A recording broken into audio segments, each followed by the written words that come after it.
तो वो बैठे बैठे बातें करने लगे। भोले तो होते हैं संत। सीता, पीपा ने कहा, सीता सुना है भगवान की द्वारका जल में डूब गई थी, पता नहीं कहाँ सी होगी। इच्छा करता है कि भगवान से मिलने एक बार आए हुए द्वारका में चलते हैं, भगवान वहां मिलेगा।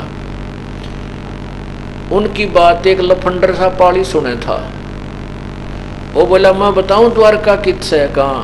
इसमें ये यो दिखा ना, वो गंगा के बीच में दरिया में निशान बता, देख वहां सी है। और अच्छा, अब उनके देखते देखते दोनों आने डांक मार दी। अब चल भगवान से मिलाते। अब कहते हैं पूर्ण परमात्मा ने उसके लिए क्या लीला की कि वहां पर एक द्वारका रच दी उस जल में, दरिया, उस जमुना के जल में, गंगा के जल में। और ऐसे ही वहां कृष्ण रूप धार के पूर्ण परमात्मा उस पीपा और सीता के साथ रहा, उनको खूब अच्छे भोजन करवाए हैं। और भाई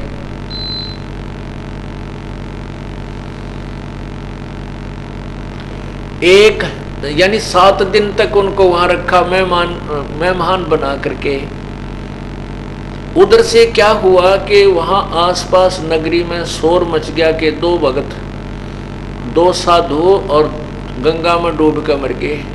उस पाड़ी ने धमकावे, सारे उस ग्वाले को धमकावे और उसको बुरा भला के निकम्मे, तूने क्या किया, यू तूने क्या कहा इनको? उस पाली ने बताया, ग्वाले ने कहा कि ये मेरे से न्यू पूछे थे कि यहाँ बताते हैं द्वारका है जल में, वो कहाँ सी है। मैंने तो मजाक कर दिया, कुआरी इसको बीच में है, वो बीच के अंदर है दरिया में। इन्होंने मेरी दूसरी बात सुनी है, कोई ना डांक छलांग लगा दी। दो भक्त मर गए, 2 भक्त मर गए। दरिया का पानी था, उसमें लाश भी ना पावे, तेरा कित जावे। तो कहते 7 दिन तक परमात्मा ने वो वहां रखे। और 7वें दिन कहने लगे, भगवान हम जाते, हमारे गुरु जी आगे होंगे। पूर्ण परमात्मा बंदी छोड़ने का, अच्छा बेटा जाओ, और यूं करो, ले एक अंगूठी दे देता हूं, दोनों के इसी बढ़िया सोने की अंगूठी छाप पहना दी और उस पर लिख रखा कृष्ण, श्री कृष्ण। क्योंकि वो श्री कृष्ण माता तो ऊपर के श्री कृष्ण जी ने मान बैठे, क्योंकि अब पुराना रंग भी जल्दी से नहीं जाता, तो उस पर लिखा श्री कृष्ण।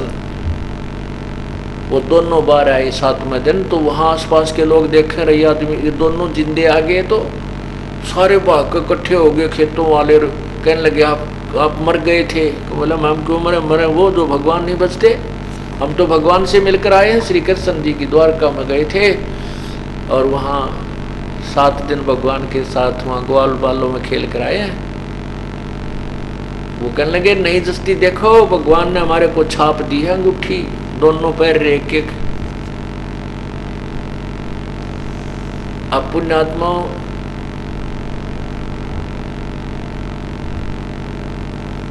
परमात्मा जो है ये समर्थ शक्ति है, वो पूर्ण ब्रह्म है। इस भक्ति को जीवित रखने के लिए वो ना जाने क्या क्या लीलाएं करता है। एक बार क्या हुआ कि पीपा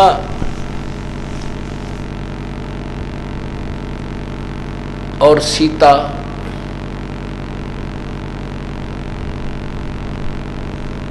ऐसे जा रहे थे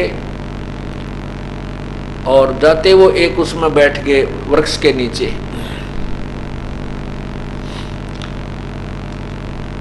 एक सेठ वहां पर आया और उसने कहा कि बाबा जी तेरे को भूख लगी होगी। कहाँ भाई, भूख तो लगी जाती है। तो उनको भोजन कराया, अच्छी तरह आहार करवाया।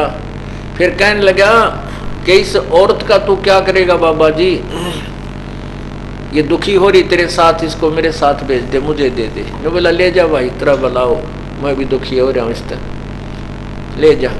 और सीता उसके गेल उठ कर चल पड़ी। अगदा भगवान तो सेठ के पास जा। इसको आवश्यकता होगी रोटी टुक्का बनाने की, खाना खुना बनाने की, चलेगी। अब उसने सेठ ने तो ऊपर चौबारे में छोड़ दी, तू यहाँ नहा धो ले और कपड़े कुपड़े बदल ले, अच्छे बढ़िया कपड़े ला दिए। अब सेठ जी आध घंटे के पाछे गया, ऊपर कुआड़ खोले तो वहाँ शेरनी का रूप धारण करके वह शेरनी दिखाई दी। और सेठ जी तो उल्टा कुला करता हुआ पड़काले में गनूल लोट करता हुआ तला आगे पड़ा, मर गया मर गया मर गया, क्या हो गया? तो किसी नहीं बताओ, भाजा गया जहाँ पीपा जी बैठे थे। कहने लगे महाराज जी उसने ले आओ ना भाई, राख तो है अभी तो कुछ दिन राखते ले, आज भी ना पूरा भी दिन ना होया रहता है। ने बोला नहीं कति मर जाएगा मैं तो मार दिया, बड़ा वो शेरनी बन की बात है। जब पीपा गया ने बोला आजा भगवान, इसे बुद्धिहीन तो बहुत मिल लेंगे अपन को। इस प्रकार पुण्यात्माओं परमात्मा के नाम पर लगने के बाद कुछ आपत्तियां भी आती हैं, परमात्मा उनकी मदद भी करता है। एक दिन क्या हुआ, पीपा जी जा रहे थे शहर में, एक मुसलमान के घर जन्म एक तेलन बैठी थी दुकान, वो अपने घर पे। अब बाहर मतलब कहीं मिल गई रास्ते में, और राजा और पीपा ने कहा कि बेटी राम राम बोल, राम राम। ने बोली क्योंकि मुसलमानों में कहते हैं कि राम नाम जब बोल रहे हैं जब कोई मर जा, वैसे राम नहीं कहते वो। तो मालन बोली कि राम राम क्यों बोलूं, हमारा कोई मर रहा है, तुम बोलो राम। ने बोला अच्छा राम राम कोई मरने के बाद बोला जाता है? कहाँ, हमारे तो मर जाना कोई जब राम बोला करें। पीपा कहे तेरा कौन इसम, तेलन कहे तेरा कौन इसम, तेरा कौन धर्म है, तू मुझे राम राम कहने को बोल रहा है? पीपा बोला तेरा मरियो खसम। चल राम तो बोल रहे, तेरा खसम मर जाएगा, पति मर जाएगा।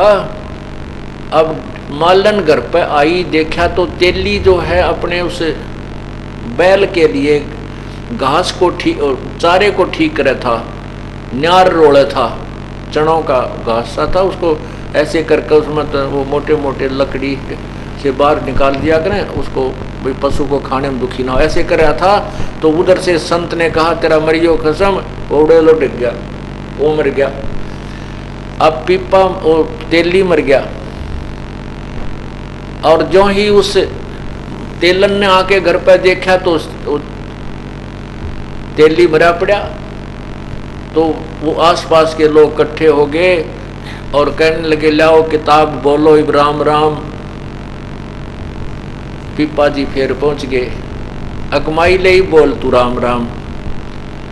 अरे पति मर गया तेरा, अब तो राम बोलेगी। तब पाया पड़ गए सारे, वो जितने भी परिवार के सदस्य थे, सारी कहानी बताई उसने जी, ऐसे ऐसे मेरे से मुख से ये निकल गया कि तुम बोलो राम थारे मर जा, जब तुम बोलो हमारे कोई मर गया, जब हम तो तब बोलते हैं हमारा कोई मरा थोड़ा ही है। तो ये बोला ले तारा मरे जागा, तेरा पति मर जाओ। फिर तब बोलेगी भगवान का नाम तू। फिर पैर पकड़ लिए सारे उस कुल के लोगों ने, मालन ने, उस तेलन ने भी माफ़ी मांगी। तब परमात्मा ने वो पकड़ कर उस पीपा जी ने पकड़ कर बाजू और तेली खड़ा कर दिया, उठ भाई। तब उनको प्रचार समझाया कि भगवान के नाम में ये भिन्नता मत करो, राम कहो, अल्लाह कहो, साहेब कहो चाहे खुदा, और सर्व आत्मा उस साहेब की वो ना ही कहो से जुदा, वो सब आत्मा उसे एक परमात्मा की है। तुम ऐसी बाढ़ बना कर मत बैठो, हम राम नहीं कहें, हम अल्लाह नहीं कहें, नहीं, ये सब शक्ति बोधक शब्द हैं उसी परमात्मा के। तो पुण्यात्माओं, जब रामानंद जी थक गए और कहा कबीर प्रभु से कि प्रभु आप ही संभालो सारे साथ बात रहे, तब परमात्मा ने उस पीपा जी को भी, कबीर परमेश्वर ने पीपा जी को, रविदास जी को और मीराबाई को और भी बहुत से जो उनके उपदेशी थे जो उनको उपदेश दिया और उनका कल्याण किया।